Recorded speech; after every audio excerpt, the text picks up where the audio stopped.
I'm hoping that Debbie can kind of talk us through what their transition process looked like as Josh started to age into adulthood.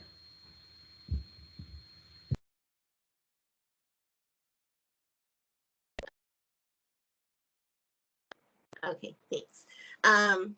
Our transition process, it wasn't it's not a one-time thing. And actually, even though Josh is 27, I have to confess that it is still ongoing.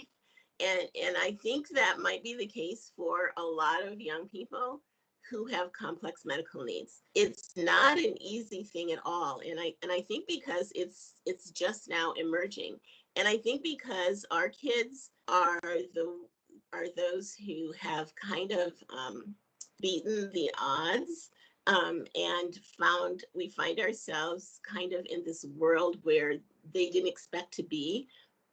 There just aren't the maybe human, when I say human resources, I mean the medical structure set up to accommodate them. So, for example, when Josh was discharged from the NICU, his prognosis was that he would live for 2 months, and then they said, no, never mind, it'll be about 2 weeks. And actually, since then, really brought it up again. So we don't really have a prognosis, but he's 27. So we just don't talk about it. Like nobody talks about it. So we just like take it a day at a time, and he's 27. So, so when you talk about transition and your prognosis is 2 weeks or 2 months, you're taking life a day at a time. And in those early years, when there were so many incidents and so many infections and so many surgeries and just odd things happening, that sometimes, we were told that, like, for example, he had a fistula, abdominal fistula, that we're told was a house of cards. We had an amazing surgeon who had the courage, like, to go in there and fix all of that. But it was a house of cards, but it was approached really cautiously. But those kind of things come up that you just can't anticipate, and you don't know what your next day is going to be. So I think we're kind of famous for saying, we just live 20 minutes at a time. And so a transition plan in our world is something that you almost don't even want to talk about because you're afraid that something will happen. And so we just didn't discuss it. We were so happy that we had this great team around us that would support us, that we never wanted to leave them, and we never wanted them to retire. And I think when the first person from our team did leave, I just cried my eyes out in the exam room. And I didn't know what else to do. I probably would have just like grabbed onto that person's leg, and then and they would have to just like take me with them, and then pull Josh's wheelchair as well. But it's really difficult because we are still experiencing the kind of the PTSD from those early days. You never actually get over that. You never get over it. And I think I subconsciously, or maybe it's not even subconscious, but revisit it every year at the time that he was born, because that is actually extremely traumatic as well. Just to revisit the time that he came, and it was such an emergent and traumatic event. And so I guess just when you talk about, okay, everything that you set up to help this child survive, who have who've learned to respect you and to have conversations with you and to trust you, and you worked in partnership and collaboration with, we want you to leave them now and start over with other people who might not approach you the same way. And as a parent in this field, that the outcome depends on the relationship. And so what you're saying, what you're hearing is, you're going to start over again, and there's a really good chance that this is not going to work out. And so, but the odds are against time because your child is older and you're older. And so, the odds are really against you. And so, for us, it was just like a deal breaker.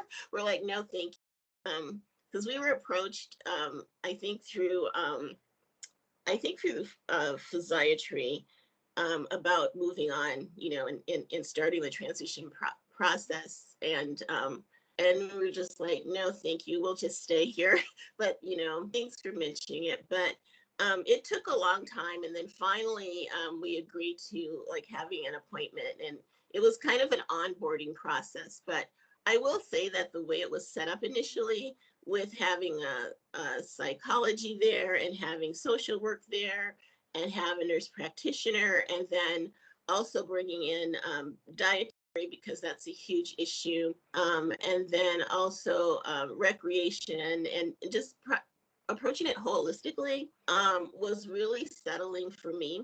It was a long appointment, about 3 hours, so we knew, we had to have a nurse with us, to tend to Josh's needs as well. But approaching it holistically like that made me feel better. And also being told that it was a process and there was not like a timestamp on it, made me feel better about it as well. So I think the problem is that there just aren't the practitioners out there to actually service us. So it's like trying to promise something and then trying to go find unicorns. They're not there.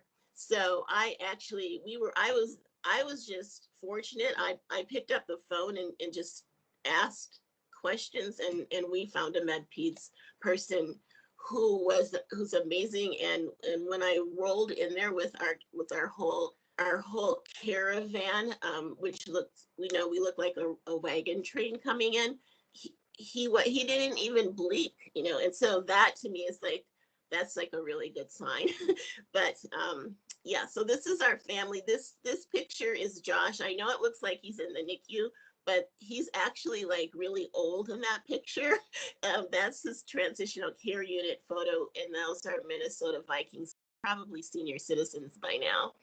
And then this is actually our family photo from a few weeks ago.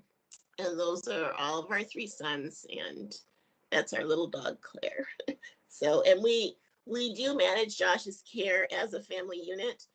We have nursing staff in our home. We have 2 full-time nurses, and just recently brought on a 3rd nurse to help out, because our oldest son, who's standing there, is married and has 2 small children, and was helping us to work night shifts. And he just said it was just wearing him out. And so we actually had to make a decision during the pandemic to bring in a night nurse we had trained earlier and put on furlough, because we were concerned about the fact that he did work in one of the major hospitals. So we were concerned about exposure, but he's really careful. And so we brought him in to help with night shifts to give our family some relief, because Josh is 24-hour awake care, and we just needed the extra help. But we work as a team. My husband has spreadsheets for everything, for med ordering, for disposable supplies. I do kind of the nursing management, insurance management. Our sons help out for nursing hours that aren't filled. And yeah, so we all work together to keep this machine going.